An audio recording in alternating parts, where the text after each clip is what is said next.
আটক বাংলাদেশি ৭৮ নাবিকসহ এফবি লায়লা ২ ও এফবি মেঘনা ৫ ট্রলারের ছবি প্রকাশ করেছে ভারতীয় কোস্টগার্ড। মঙ্গলবার রাতে সংস্থাটির অফিসিয়াল ফেসবুক পেজ ও এক্স হ্যান্ডেলে মোট ৩টি ছবি প্রকাশ করা হয়। এসব ছবিতে দেখা গেছে আটক বাংলাদেশি নাবিকেরা মাথার পেছনে হাত দিয়ে হাঁটু গেড়ে বসে আছেন। তাদের পেছনে দাঁড়িয়ে ভারতীয় কোস্টগার্ডের সদস্যরা। বাংলাদেশের দুটি ট্রলার সাগরে চলছে, যেটিতে ট্রলার দুটি নিয়ে আসা হচ্ছে। ছবির ক্যাপশনে ভারতীয় কোস্টগার্ড জানিয়েছে, ভারতীয় সমুদ্র সীমায় মৎস্য আহরণের অভিযোগে এক অভিযানে ট্রলার দুটি সহ ৭৮ নাবিককে আটক করা হয়েছে।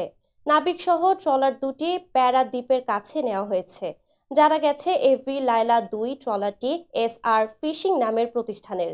অপরদিকে এফবি মেঘনা ৫ নামের ট্রলারটি C&F অ্যাগ্রো লিমিটেডের মালিকানাধীন।